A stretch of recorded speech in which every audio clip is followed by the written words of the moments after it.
एक गरीब लड़की और एक अमीर लड़की की दिवाली। दिवाली का त्योहार नजदीक था। पूरे देश में रौनक थी। लेकिन इस रौनक के बीच दो लड़कियां थीं जिनकी दुनिया एकदम अलग थी। एक थी सीता, एक गरीब परिवार की बेटी, और दूसरी थी अनिका, एक अमीर परिवार की लड़की। सीता का परिवार बहुत गरीब था। उसके पिता एक छोटे से खेत में मेहनत करते थे और उसकी माँ घरों में काम करके परिवार का खर्च चलाती थी। लेकिन सीता के दिल में दिवाली का उत्साह था। उसे उम्मीद थी कि इस बार दिवाली कुछ खास होगी। दूसरी ओर अनिका के परिवार में सभी सुख सुविधाएं थी। उसके पिता एक बड़े व्यवसायी थे और उसकी माँ ने हर साल दिवाली के लिए महंगे कपड़े और सामान खरीदे थे। अनिका का हर साल एक शानदार दिवाली मनाने का सपना था। सीता अपनी माँ के साथ घर में दिवाली की तैयारी कर रही थी। उन्होंने मिट्टी के दिए बनाकर उन्हें सजाने का फैसला किया।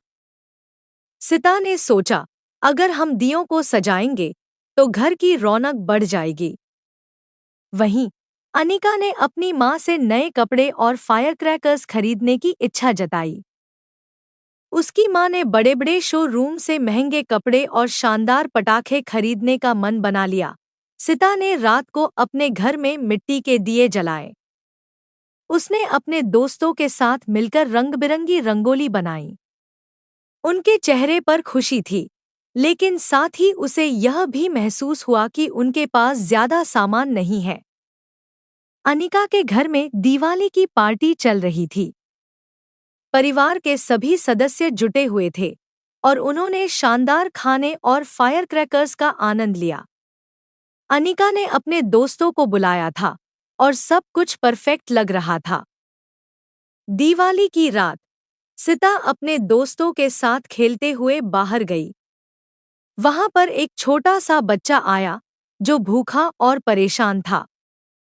सीता ने उसे देखकर उसके पास गई और उसे अपने घर लाने का फैसला किया। अनिका की पार्टी के दौरान उसने देखा कि उसके घर के बाहर एक गरीब बच्चा खड़ा है। उसने अपने दोस्तों से कहा, चलो उसे अंदर बुलाते हैं।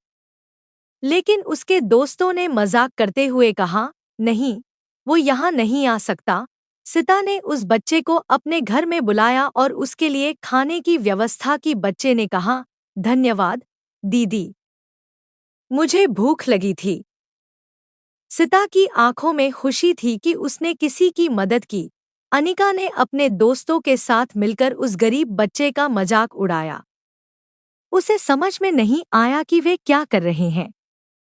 उसके दिल में थोड़ी रिमोर्स थी, लेकिन वह अपने दोस्तों के दबाव में आई। सुबह होते ही सीता ने देखा कि उसके घर में सभी दिए जल रहे थे और घर की रौनक अलग थी। उसने अपने परिवार के साथ मिलकर पूजा की और अपने माता-पिता को खुशी से देखकर उसका मन खुश हो गया। वहीं अनिका ने महंगे कपड़े पहनकर सुबह की पूजा की, लेकिन उसके मन में कोई खुशी नहीं थी। वह समझ नहीं पा रही थी कि असली खुशी क्या होती है। सीता ने सोचा कि इस दिवाली उसे कुछ खास करना चाहिए। उसने अपने माता-पिता से कहा, हमारे पास बहुत ज्यादा नहीं है, लेकिन हम अपने घर के पास के बच्चों के साथ दिवाली मनाएं। उसके माता-पिता ने सहमति दी और उन्होंने कुछ मिठाइयाँ और छोटे उपहार तैयार किए। अनिका ने अपने परिवार के साथ एक बड़ी पार्टी का आयोजन किया, लेकिन उसे महसूस हुआ कि सब कुछ बहुत अच्छा नहीं था। सीता ने अपने दोस्तों के साथ मिलकर गरीब बच्चों को बुलाया। उन्होंने मिलकर दिवाली मनाई, मिठाइयाँ बांटी और खेल खेले। सब खुश थे और यह देखकर सीता का दिल भर आया। अनिका ने अपनी पार्टी में देखा कि उसके दोस्त सिर्फ पैसे और दिखावे की बात कर रहे हैं। उसे समझ में आया कि असली खुशी पैसे से नहीं, बल्कि एक दूसरे के साथ बिताए समय में है। दिवाली के बाद सीता ने महसूस किया कि उसने असली दिवाली मनाई थी। उसके माता-पिता ने उसे बताया कि प्यार और एकता ही सबसे बड़ा धन है। वहीं अनिका ने अपने परिवार के साथ विचार किया और यह समझा कि दिवाली का असली मतलब है एक दूसरे के साथ मिलकर खुशी मनाना, न कि सिर्फ पैसे खर्च करना।